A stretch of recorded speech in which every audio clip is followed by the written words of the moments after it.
Future zone competition institute online platform पर आप सभी का स्वागत।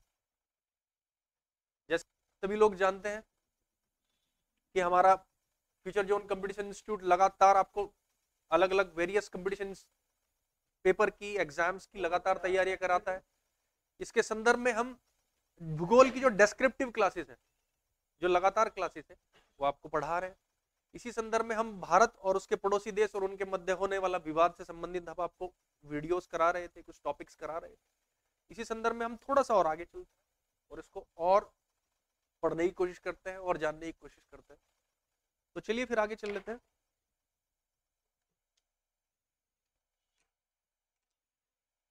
तो आज हमारा सबसे पहला टॉपिक है, कल हमने इससे पहले क्या क्या पढ़ लिया था। हमने इससे पहले पाकिस्तान के बारे में डिस्प्यूट्स पढ़ लिए थे, हमने चाइना के बारे में डिस्प्यूट्स पढ़ लिए थे, हमने मालदीव्स के बारे में डिस्प्यूट्स पढ़ लिए थे, और कल ही हमने बांग्लादेश को भी फिनिश कर दिया था। यानी बांग्लादेश के साथ क्या क्या प्रॉब्लम्स है, क्या क्या इश्यूज है, वो हमने खत्म कर लिए थे।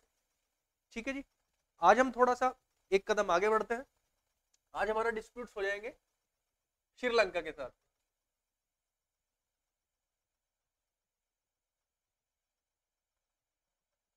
श्रीलंका जी। तो मैप बना लेते हैं, मैप को के अकॉर्डिंग हम लोग पढ़ने की कोशिश करते हैं।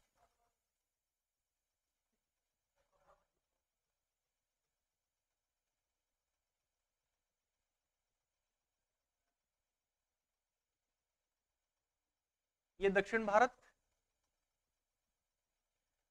और अगर हम बात करते हैं श्रीलंका की, तो श्रीलंका की स्थिति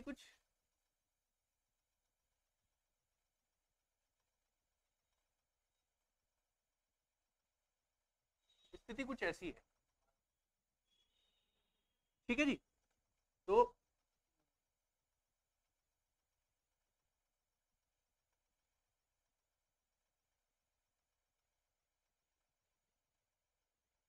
यहाँ पर भारत का एक पॉइंट पड़ता है,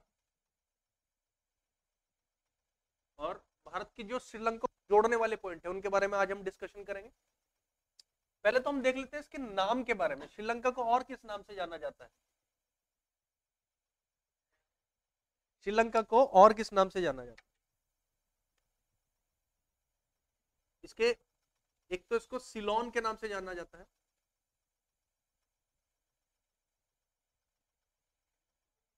जी, सिलोन के नाम से जाना जाता है, और एक इसको नाम से जाना जाता है James, island of A James,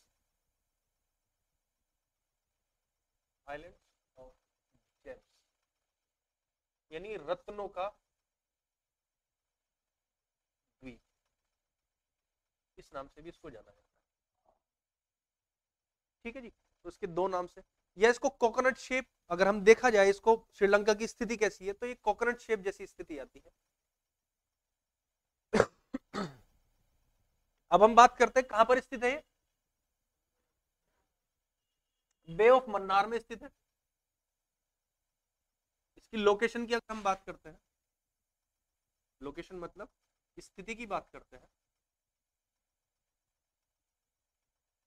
bay of Mannar, Mannar की खाड़ी में,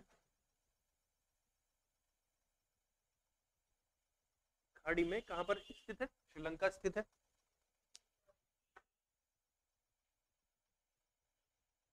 और श्रीलंका को अगर हम देखा जाए तो ये हिस्सा भारत का और ये हिस्सा श्रीलंका का। कौन कौन से हिस्से भारत और श्रीलंका को जोड़ते हैं, ये पॉइंट देखते हैं। श्रीलंका का एक अहम पॉइंट हो जाता है धनुषकोडी।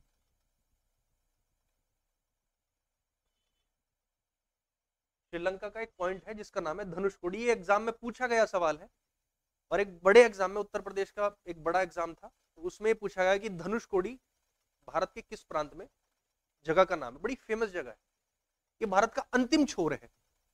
अगर यहां से देखा जाए तो भारत का ये अंतिम छोर है। अगर श्रीलंका का यही पॉइंट देखा जाए तो कौन सा पड़ेगा? तलाई मन्नार, तलाई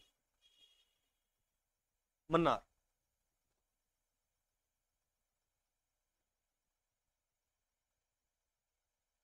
तलाई मन्नार, ये पॉइंट को जोड़ेगा।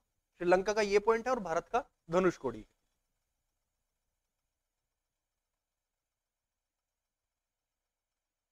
दूसरा पॉइंट की अगर मैं बात करूं, ये जगह है धनुषकोडी, ये जगह है कौन सा, तलाई मन्नार। यहां पर एक छोटी सी जगह पड़ती है जिसका नाम है जाफना।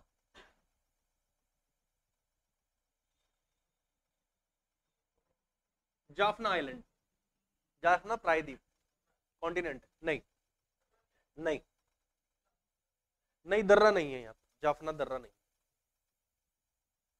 ये बहुत विवादित भी रहा है, कैसे विवादित रहा है इसके बारे में मैं अभी डिस्कशन करूंगा आपसे। तो पहला, दूसरा है रामेश्वरम,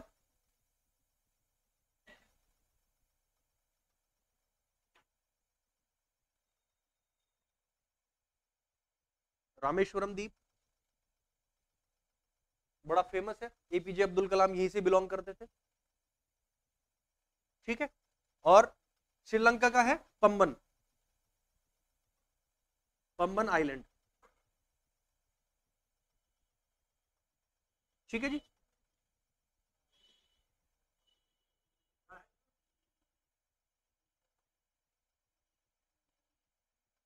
पम्बन द्वीप, ठीक है जी। तो ये श्रीलंका को भारत से जोड़ने वाली जगह है कुछ, और बीच में एक जगह पड़ती है, खाड़ी पड़ती है, पाक, पाक स्ट्रेट। स्ट्रेट का मतलब क्या होता है, यहां पर ये वाली जो जगह है इसका नाम है पाक स्ट्रेट। आप अगर आप इसकी इंग्लिश देखेंगे तो PAL के मिलेगा आपको, पाक स्ट्रेट। स्ट्रेट क्या होता है मैं आपको बता, पाक स्ट्रेट क्या होता है, जैसे कि कोई ये एक रीजन है और ये एक रीजन है, मान लिया ये लैंड है L1 और ये है लैंड है L2, इनके बीच में एक वाटर बॉडी, ये पूरा क्या है, ये वाटर बॉडी है, ये पूरी एक वाटर बॉडी है। ये वाली जो वाटर बॉडी है इन दोनों को अलग अलग करती है, ऊपर वाली वाटर बॉडी W1 और नीचे वाली W2, ठीक है। तो ये वाटर बॉडी जो इन दोनों को अलग करती है, इसको ही बीच वाले हिस्से को क्या कहा जाता है, स्ट्रेट कहा जाता है,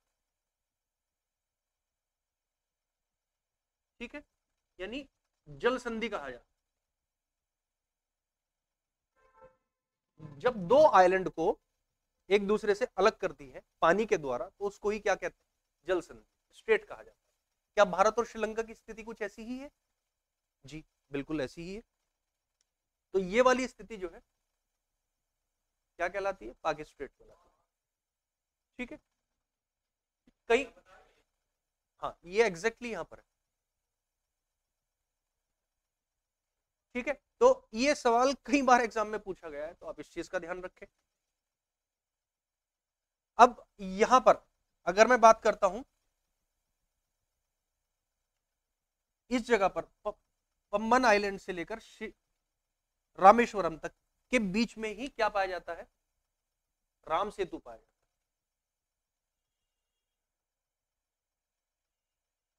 क्या पाया जाता है, राम सेतु पाया जाता है, ठीक है ना। इसको दूसरे नाम से क्या जानते हैं, एडम्स ब्रिज,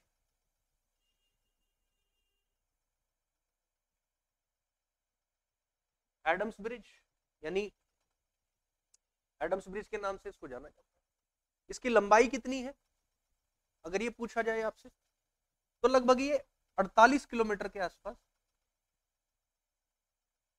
कितनी, 48 किलोमीटर के आसपास इसकी डिस्टेंस पड़ती है, कहां से, रामेश्वरम से पम्बन आइलैंड तक। बात समझ में आ रही है, ठीक है, जरूरत ही नहीं है इसकी लंबाई पूछी जाती है। लेकिन अब ये कहाँ है, पहले तो ये था, ये लोग इसके ऊपर समुद्र से थोड़ा सा मतलब नीचे था, समुद्र से थोड़ा सा ऊपर था, लेकिन अब ये पूरी तरीके से समुद्र में डूब चुका है, इसकी लोकेशन अब पता नहीं है। तो अगर देखा जाए अब भारत के साथ इसके डिस्प्यूट्स की अगर मैं बात करता हूं, तो ये वाला एरिया जो है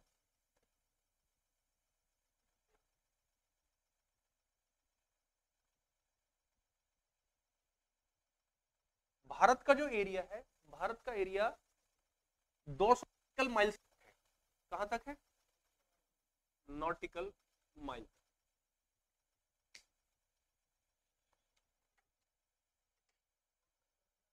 किलोमीटर नहीं, नॉटिकल माइल। एक नॉटिकल माइल में, अब मैं आपको 1 नॉटिकल माइल में कितने किलोमीटर होते हैं? 1.82 किलोमीटर होते हैं। तो भारत का जो हिस्सा है वो कितना, कहां तक जाता है? वो 200 नॉटिकल माइल्स तक जाता है। इसके साथ प्रॉब्लम क्या है, विवाद क्या है श्रीलंका के साथ में? श्रीलंका के साथ में क्या है कि यहां तक हम लोग मछली पकड़ लेते हैं, इस एरिया तक, जो कि श्रीलंका के क्षेत्र में आता है। तो तकरीबन हर साल 6.5 क्विंटल के आसपास, 6.5 मीट हम लोग फिशिंग जो है ना वो पकड़ लेते हैं, ताकि जिससे क्या होता है, श्रीलंका को सीधा सीधा आर्थिक नुकसान होता है। वो कई बार इस चीज का विरोध करता है कि आप अपने 200 नॉटिकल जो माइल है, आपकी जो सीमा रेखा है, उससे आप थोड़ा सा दूर चले गए, जिसकी वजह से हम लोगों को आर्थिक नुकसान झेलना पड़ रहा है। बात समझ में आ रही है आप लोगों को ये? जी। तो यहाँ पर ये एडम्स ब्रिज है, ठीक है जी। और बहुत खूबसूरत इलाका है, और यहाँ पर बहुत सारे कोरल्स भी पाए जाते हैं, और मछलियों का बहुत ज्यादा समूह भी ये इस जगह पर मिलता है। तो ये हमारे साथ इसके डिस्प्यूट्स थे। नॉटिकल माइल, इसको हम लिखेंगे 200 नॉटिकल माइल है भारत का क्षेत्र। अब बात करते हैं छोटा सा इस डिस्प्यूटेड एरिया के बारे में, इसको बोलते हैं जाफना, जाफना प्रायद्वीप। ठीक है जी। जाफना प्रायद्वीप में अगर आपको ध्यान हो, 2009 में राजीव गांधी जी का असैसिनेशन हुआ था, हत्या हो गई थी उनकी। तो जो एक संगठन है यहाँ पर जिसका नाम है LTTE, liberation tiger of Tamil इलम, क्या नाम है इसका? लिबरेशन टाइगर ऑफ तमिल इलम। इसका जो हेड है वो प्रभाकरन है, उसको मार दिया गया था जब राजीव गांधी जी की हत्या हुई थी। ठीक है, तो यहीं पर पाया गया था, उसका हेड ऑफिस यहीं पर था। तो ये बड़ा फेमस रहा है उस टाइम पर, बड़े चर्चाओं में रहा है। तो आपको पता होना चाहिए कि जाफना प्रायद्वीप कहां पर है। अगर आप धनुषकोडी तक जाओगे तब आपका नेटवर्क काम नहीं करेगा, सिलोन का नेटवर्क आपको काम करने लगेगा। मैं स्वयं इस जगह पर गया हूं, तो मेरा निजी अनुभव यही कहता है। और बहुत खूबसूरत इलाका है, बहुत अच्छा इलाका है। ठीक है, तो आगे बढ़े। ये डिस्प्यूट आपको क्लियर हो गया यहाँ पर जी? लिबरेशन टाइगर ऑफ तमिल इलम, LTT की फुल फॉर्म है। किस लिए खबरों में आया था? क्योंकि राजीव गांधी की हत्या से जुड़े हुए सीधे सीधे तार यहाँ पर थे। इसका हेड जो था प्रभाकरन था, तो उसकी। ठीक है जी। तो ये हमारा डिस्प्यूट जो था श्रीलंका के साथ था, वो मैंने आपको क्लियर कर दिया है। इससे संबंधित कोई डाउट हो तो आप मुझसे पूछ सकते हैं। इलम,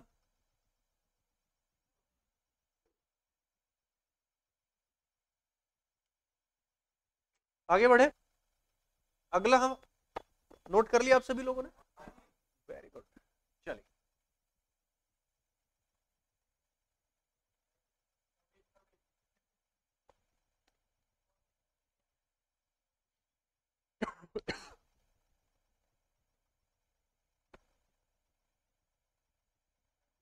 नेक्स्ट हमारा जो पड़ोसी देश है उसका क्या नाम है?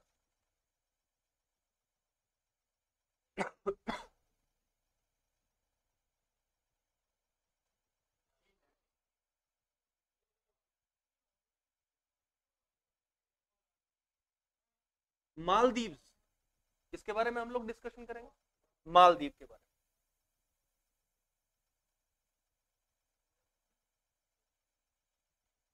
मालदीव के बारे में हम डिस्कशन करेंगे। देखिए, ये अपना लक्षद्वीप यहां पर,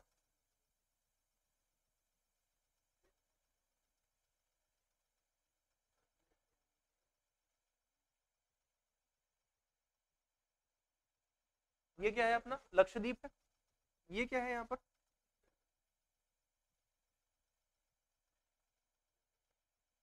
मिनिकॉय,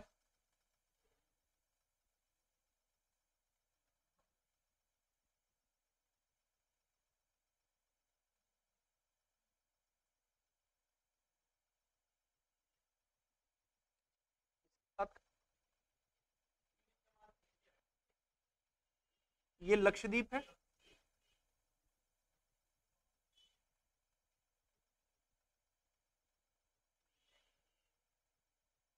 मिनिकॉय,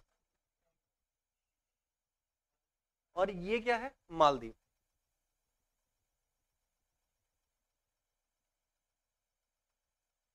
बात ठीक है। अब यहाँ पर इशू क्या आता है, यहाँ पर बात क्या आती है, इसके बारे में थोड़ा सा हम डिस्कशन कर लेते हैं। पहले तो आपको इसकी स्थिति पता होनी चाहिए, इसकी स्थिति के अकॉर्डिंग हम लोग डिस्कशन करें। अब सभी लोग मैप बना लेंगे एक बार।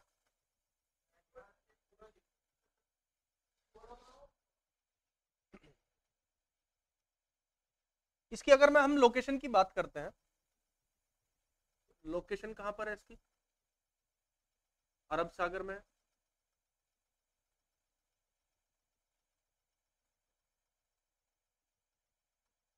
कहां पर है, अरेबियन सी में है।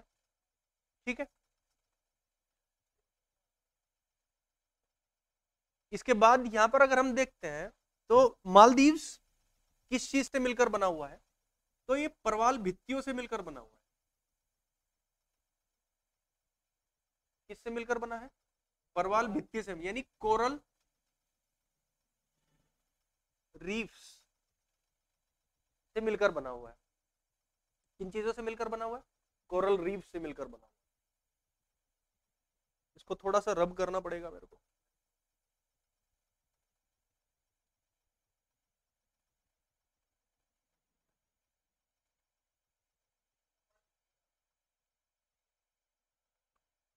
कोरल रीफ्स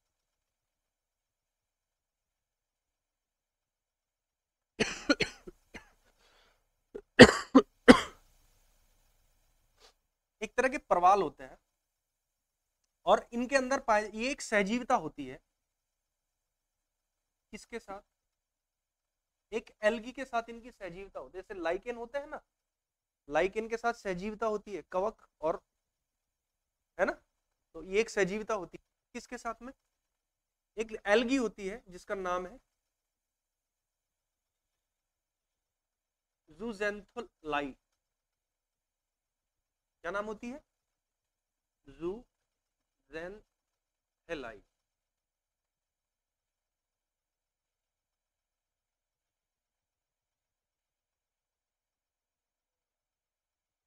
ये एक एल्गी है, ये एक परवाल है, तो ये दोनों आपस में मिलकर सहजीविता के रूप में रहते हैं। ये क्या काम करता है जूजेंथेलाई एल्गी, ये क्या काम करता है, ये काम करता है, ये इसको कलर देने का काम करता है।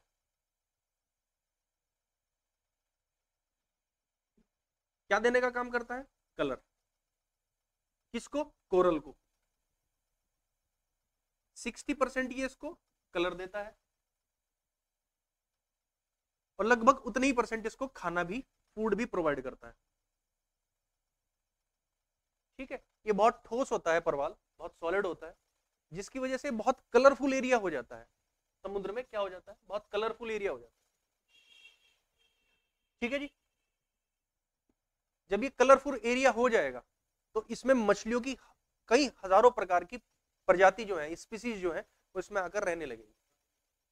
और जहां पर ये रहती है तो वहां पर बहुत दूर तक, बहुत लंबे इलाके तक परवाल ही परवाल आपको दिखाई देते हैं। हरे, नीले, पीले, अलग अलग कलर के, यानी कलरफुल जो होते हैं वो परवाल आपको दिखाई देते हैं।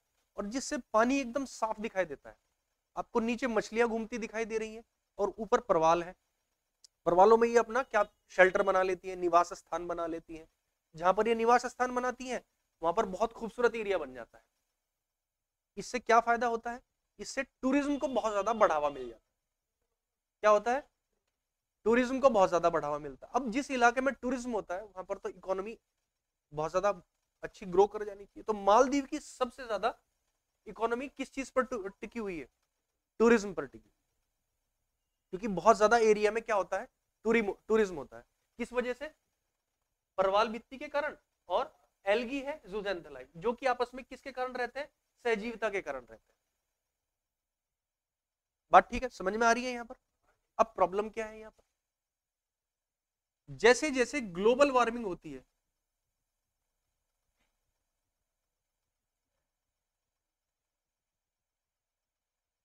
वैश्विक तापमान, जैसे जैसे वैश्विक तापमान में वृद्धि होगी, ज़ूज़ेंथेलाई एल्गी जो है उसका कलर क्या होना शुरू हो जाएगा, हटना शुरू हो जाएगा, कलर में कमी आनी शुरू हो जाएगी, जिसके कारण क्या होगा, जिसके कारण ये कलरलेस होना शुरू हो जाएगा। कौन? परवाल। जिसके कारण क्या हो जाएगा, परवाल कलरलेस हो जाएगा, और कलरलेस होने के बाद एक ब्लीचिंग की तरह काम करेगा। ब्लीचिंग का मतलब है विरंजक, ब्लीचिंग ऑफ कोरल रीफ, यानी धीरे धीरे ग्लोबल वार्मिंग के कारण क्या हो जाएगा, ओशियन का जो टेम्परेचर है वो क्या हो जाएगा, बढ़ जाएगा। ओशन का टेम्परेचर जैसे जैसे बढ़ेगा वैसे वैसे क्या होने लगेगा, परवाल की डेथ होने लगेगी। किसकी डेथ होने लगेगी, परवाल की, यानी कोरल की, कोरल एंड ज़ूज़ेंथेलाई जो है,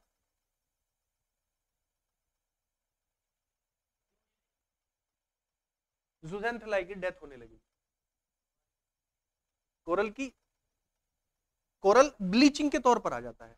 जब ज़ूज़ेंथेलाई एल्गी की डेथ हो जाएगी तो ये किस रंग का हो जाएगा, सफेद रंग का हो जाएगा। किस रंग का हो जाएगा, सफेद रंग, क्योंकि ज़ूज़ेंथेली क्या कर रहा है, उसको कलर देने का काम कर रहा है। जब ये कलर देने का काम करेगा और जो कलर दे रहा है उसकी ही डेथ हो जाती है, तो फिर कोरल जो है वो क्या हो जाएगा, सफेद रंग का हो जाएगा। इसी को ही क्या कहा जाता है, इसी को ही ब्लीचिंग ऑफ कोरल रीफ कहा जाता है। ये सवाल कई बार एग्जाम में पूछा गया है कि what is the coral bleaching.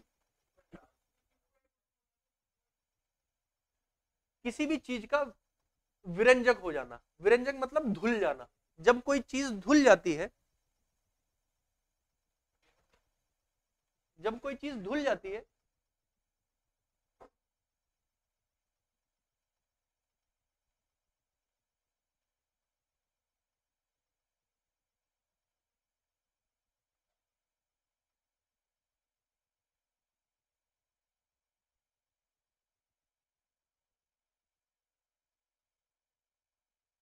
जब कोई चीज धुल जाती है तो वो सफेद रंग की हो जाती है।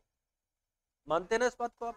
जब कोई चीज धुल जाती है तो सफेद रंग की हो जाती है, जिसके कारण ये कोरल जो ब्लीचिंग है, यानी ये कोरल रीफ जो है, ये क्या हो जाएगा, सफेद रंग का हो जाएगा। इसी को ही क्या कहा जाता है, इसी को ही ब्लीचिंग, कोरल ब्लीचिंग कहा जाएगा। कोरल,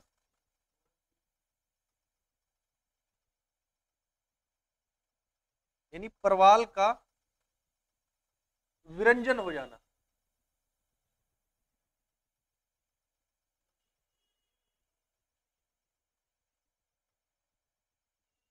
ये सवाल पूछा जाता है कई बार एग्जाम में, मैंने देखा है ये पूछा गया है सवाल।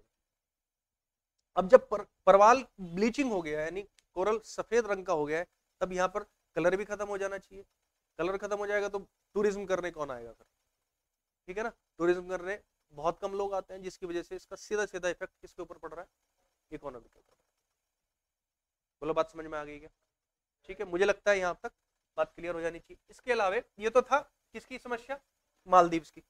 अब मैं कुछ आपके, ये नोट कर लिया आपने,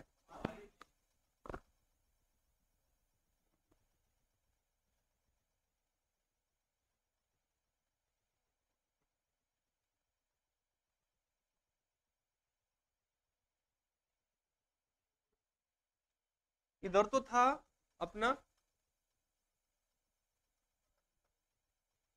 लक्षद्वीप, ये अपना मिनिकॉय, ये अपना मालदीव। लक्षद्वीप से मिनिकॉय कितने डिग्री चैनल द्वारा अलग होता है, सवाल ये आता है एग्जाम। किसके द्वारा अलग होता है, 9 डिग्री चैनल के द्वारा।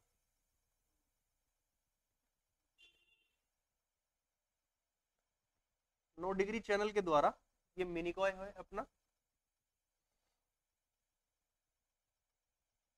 9 डिग्री चैनल के द्वारा। मिनिकॉय से अगर मालदीव कितने चैनल के द्वारा अलग हो जाए? 8 डिग्री चैनल के द्वारा।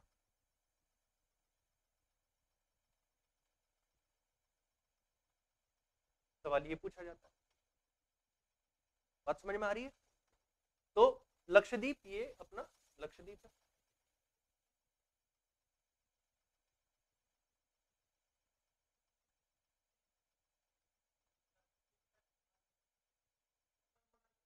यहीं से क्वेश्चन पूछ लिया जाता है कि लक्षद्वीप से मिनिकॉय किस चैनल के द्वारा अलग किए जाते हैं।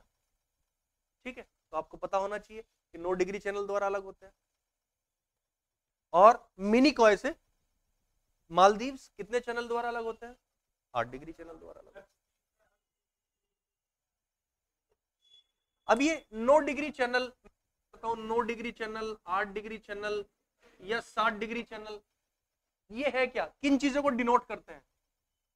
आपके अक्षांशीय को क्या करते हैं? डिनोट करते हैं। यानी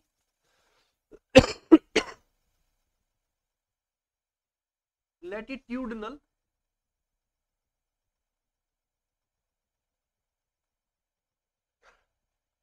लैटिट्यूडनल लाइन को क्या करते हैं? अलग करते हैं। बात समझ में आ रही है ना आपको?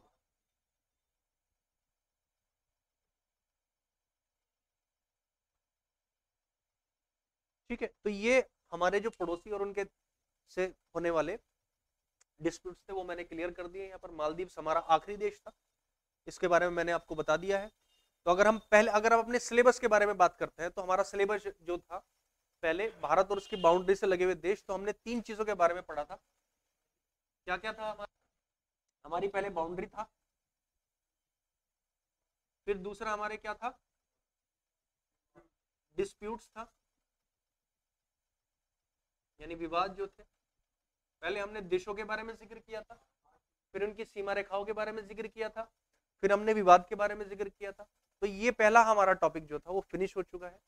अब हम दूसरे टॉपिक के ऊपर चलते हैं, दूसरे टॉपिक्स के बारे में डिस्कशन करते हैं। जी, ये पूरा कंप्लीट हो चुका है। क्वेश्चंस में लिखा हूं।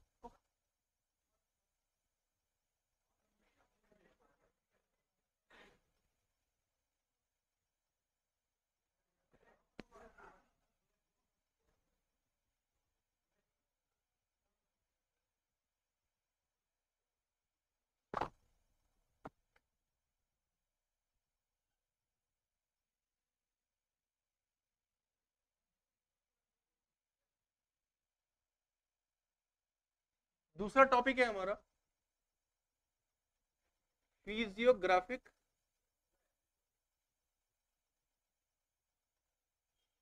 अगला टॉपिक है हमारा फिजियोग्राफिक रीजन ऑफ इंडिया।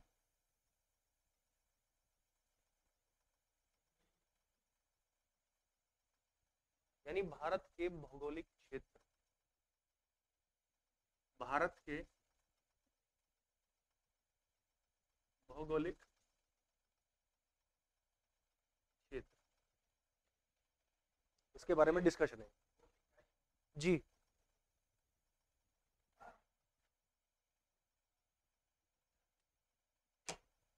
इसके बारे में हम क्या क्या पढ़ेंगे? राइटिंग तो ठीक ठाक है, आपको समझ नहीं आ रही है?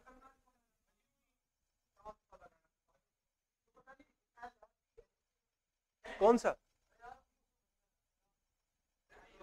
इसमें हम लोग क्या क्या पढ़ेंगे? इसका सिलेबस देख लेते हैं एक बार। ये मैं लिखवा भी चुका हूं आपको सिलेबस। इसका सिलेबस देख लेते हैं। पहली चीज हम लोग इसमें पढ़ेंगे माउंटेन,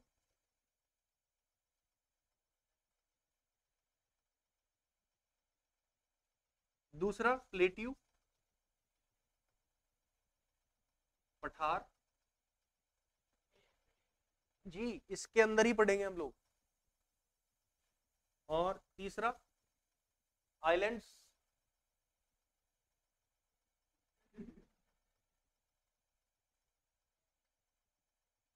द्वीप समूह, ठीक है। और चौथा प्लेन्स, यानी मैदानी क्षेत्र। यही सिलेबस है हमारा दूसरे टॉपिक का, यानी दूसरे चैप्टर का। तो हम माउंटेन्स के बारे में जिक्र कर लेते हैं कि व्हाट इज द माउंटेन्स। इसी में एक चीज और भी आ जाएगी यहाँ पर, एक चीज और का डिस्कशन करेंगे हम यहाँ पर, जिसका नाम है माउंटेन पास।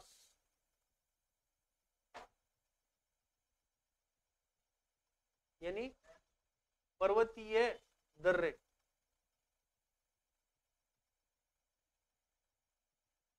इसके बारे में हम लोग डिस्कशन करेंगे। तो चले शुरुआत करें। ये सिलेबस तो मैं आपको पहले ही लिखा चुका हूं। मैं आपसे पूछता हूं कि माउंटेन किसे कहते हैं? आप सिनोनिम की बात कर रहे हो, पर्यायवाची की बात कर रहे हो। पर्वत की परिभाषा क्या है?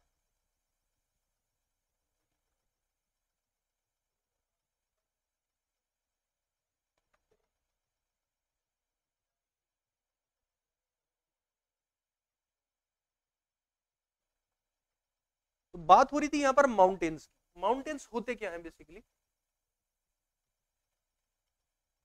वे ऊंचे स्थान जिनका नुकीला होता है।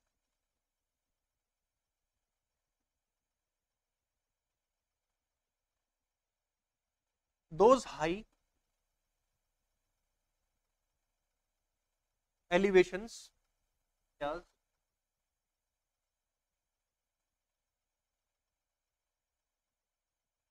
those high elevation areas which have a sharp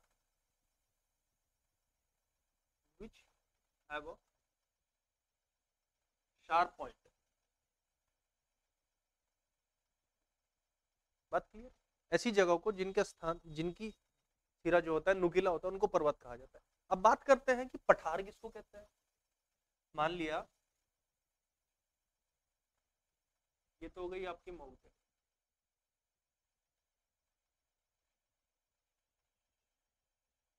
और ये आपका हो गया पठार। What is the difference between a mountain and A plateau? एक माउंटेन में और एक प्लेट्यू में क्या डिफरेंस होता है? ठीक है, प्लेट्यू को पहले डेफिनेशन में ये माना जाता था कि जिसकी ऊंचाई 1500 मीटर तक है। कितनी? 1500 मीटर तक है, उसको हम लोग प्लेट्यू माने। लेकिन फिर पता लगा तिब्बत का पठार जो है वो तो सबसे ऊंचा, जिसकी ऊंचाई कितनी है? 4500 प्लस है। ठीक है, तो इतना ऊंचा प्लेट्यू, फिर डेफिनेशन चेंज करनी पड़ गई। प्लेट ये तो कहा जाएगा पर्वत यानी माउंटेन, और ये कहा जाएगा प्लेट्यू। प्लेट्यू की खास बात ये होती है कि इसका जो अपर पॉइंट होता है वो एक टेबल की तरह होता है। बात समझ में आ रही है? एक टेबल की तरह होगा। और दूसरी एक और खास बात है कि उसका एक सिरा यानी वन एंड जो होगा वो बिल्कुल दीवार की तरह सीधा खड़ा होगा, जैसे ये वाला एरिया। ठीक है, दीवार की तरह बिल्कुल सीधा खड़ा होगा। और दूसरा एरिया मैदानी यानी बिल्कुल सीधा क्या हो जाएगा? बिल्कुल सीधा मैदान की तरह हो जाएगा। सियाचिन का जो प्लेट्यू है, विश्व का सबसे ऊंचा प्लेट्यू है, उसकी स्थिति कुछ ऐसी ही है। यानी एक तरफ जब सियाचिन ग्लेशियर पर पाकिस्तान ने क्या कर लिया था, कैप्चर कर लिया था, तो बिल्कुल सीधे अगर हम उसको आते थे कई किलोमीटर से तो उनको आइडेंटिफाई हो जाता था कि अच्छा सामने से आर्मी आ रही। तब यहां से जाकर उन्होंने क्या किया, तो बैक एंड से जाकर इसको कैप्चर करने की कोशिश की, यानी सीधी ढलान पर चढ़ाई करी थी, तब जाकर उनको सफलता मिली। क्या मेरी बात समझ पा रहे हैं? तो आप बिल्कुल क्लियर फंडे रख लेना कि what is the difference between a mountain and A plate. आगे बढ़ते हैं। हमारे पर्वत जो है यानी हमारे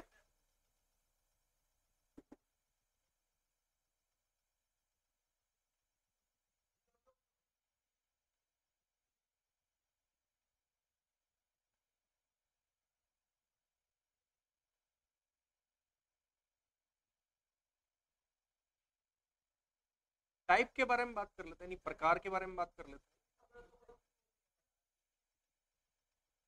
इसके बारे में डिस्कशन कर लेते हैं कि कितने टाइप के होते हैं। पहला होता है वलित पर्वत यानी फोल्डेड माउंटेन। फोल्डेड माउंटेन, ठीक है जी। दूसरा होता है भ्रंश पर्वत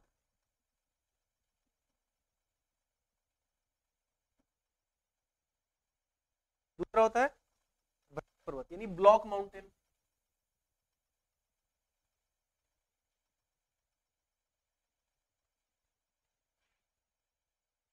तीसरा होता है हमारा वोल्केनिक माउंटेन यानी ज्वालामुखीय पर्वत।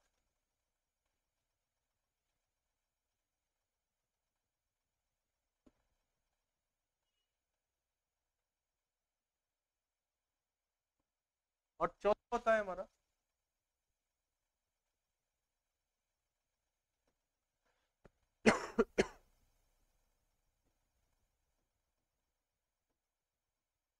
अपशिष्ट पर्वत, रेसिड्यूअल माउंटेन। कैसा होता है रेसिड्यूअल माउंटेन? पहला वलित पर्वत, दूसरा भ्रंश, तीसरा ज्वालामुखी और चौथा अपशिष्ट। यही प्रकार होते हैं। अब सबसे पहला जो माउंटेन है हमारा वलित पर्वत, इसके बारे में हम लोग डिस्कशन कर लेते हैं। क्या मैं इसको रब कर दूं? जल्दी से लिखिए।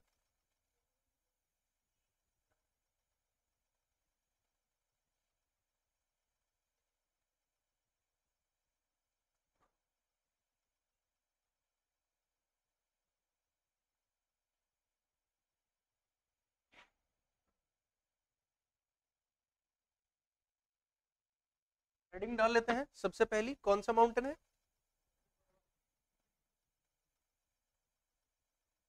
फोल्डिंग माउंटेन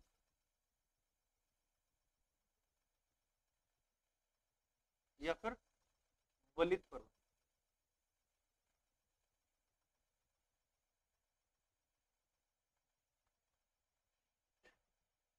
पर एक सरफेस है जिसपे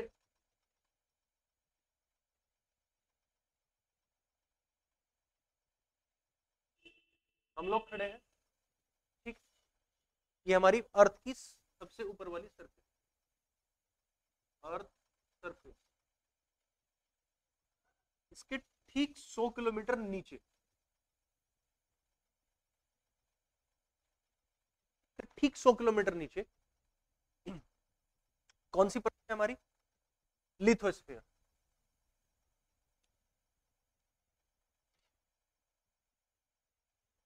कौन सी है? लिथोस्फीयर। ठीक है, इसके ठीक कितने नीचे अगर देखा जाए, ठीक नीचे 400 किलोमीटर तक एस्थेनोस्फीयर, ये वाला। कौन सा स्फीयर है? एस्थेनोस्फीयर यानी दुर्बलता मंडल।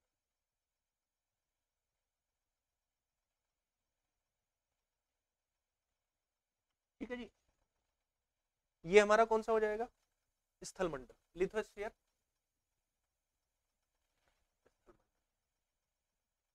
ये हमारी अर्थ सरफेस है। इसके ठीक नीचे लिथोस्फीयर 100 किलोमीटर तक, इसके ठीक नीचे 400 किलोमीटर तक देखें दुर्बलता मंडल है हमारा। ठीक है, ये यहां पर अगर हम बात करें तो इस एरिया में लिक्विड फॉर्म से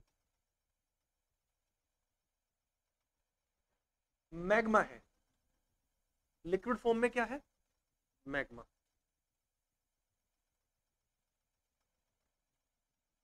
यानी metal, liquid form of all kind of metals and the things.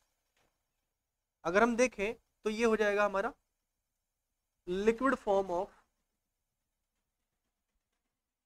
All kind of things, सभी प्रकार,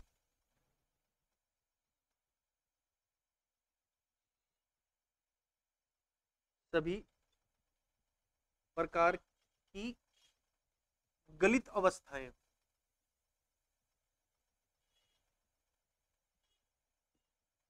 पर क्या होगी? एस्थेनोस्फीयर होगा, मैग्मा भरा हुआ। और ठीक इसके ऊपर ही हमारा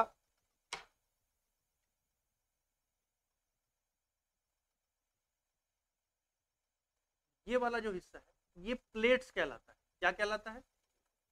प्लेट।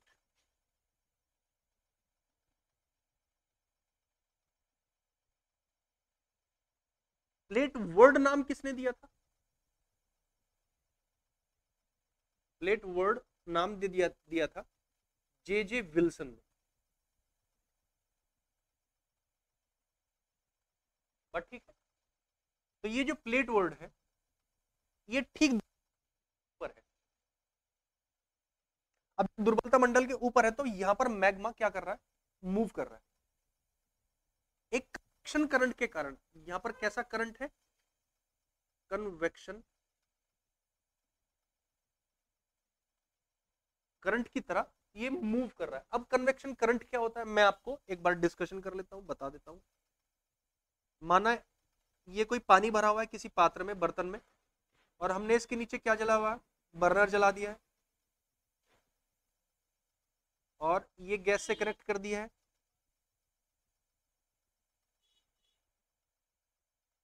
अब इस कंडीशन में होता क्या है? ये पानी गर्म कैसे होगा? ये पानी गर्म कैसे होगा? ये पानी नीचे का जब सबसे ज्यादा हीट हो जाएगा, थोड़ा सा गर्म हो जाएगा, तो ये ऊपर की तरफ मूव होना शुरू हो जाएगा। ऐसे ही होता है कि नहीं होता है? ये पानी ऊपर की तरफ मूव होना शुरू हो जाएगा। जब ये पानी नीचे का गर्म ऊपर की तरफ जाता है तब ये ठंडा हो जाता है, यानी जो ठंडी सरफेस होगी वो ठीक इसके नीचे आ जाएगी, इसकी जगह ले लेगी। ऐसा ही होता है। इसी तरह ये प्रोसेस चलता रहता है। This is on going process. ये ऐसे आ जाएगा और ये प्रोसेस ऐसे।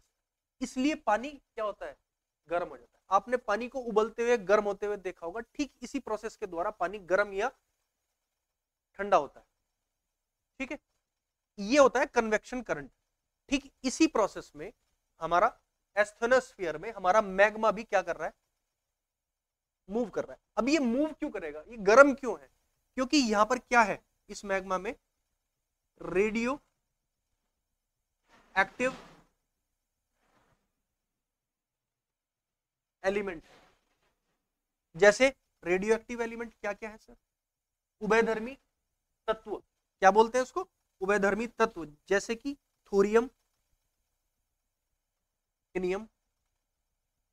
जब यहां पर यूरेनियम और थोरियम होंगे तो यहां पर एनर्जी का लेवल कैसा हो जाएगा? एनर्जी का लेवल हाई हो जाएगा। और जब यहां पर एनर्जी का लेवल हाई हो जाएगा, यहां पर टेम्परेचर कैसा हो जाएगा? हाई हो जाएगा। और जब यहां पर टेम्परेचर हाई हो जाएगा, यहां पर प्रेशर कैसा हो जाएगा?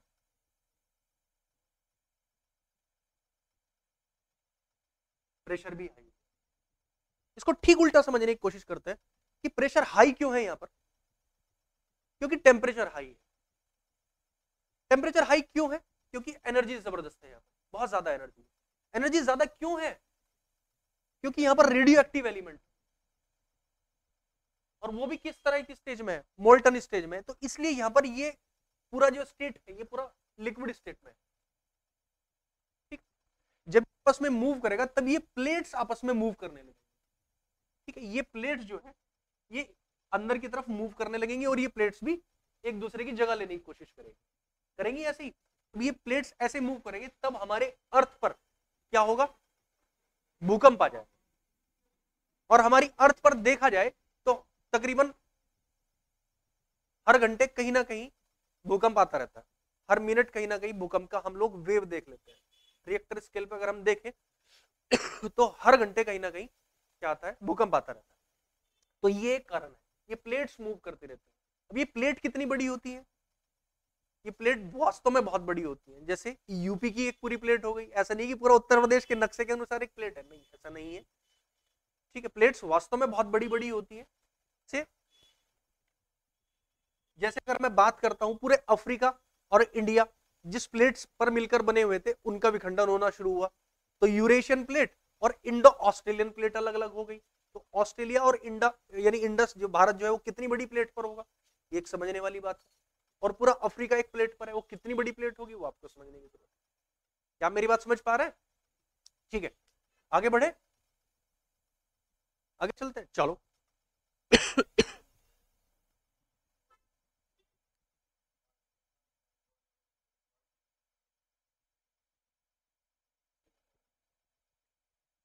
आज के लिए हमारा फ्यूचर जोन कंपटीशन इंस्टीट्यूट जो ऑनलाइन प्लेटफॉर्म है वो आज के लिए क्लासेस को हम यहीं पर ही ऑफ करते हैं। और अगली आने वाली क्लासेस में हम इसको कंटिन्यू करेंगे।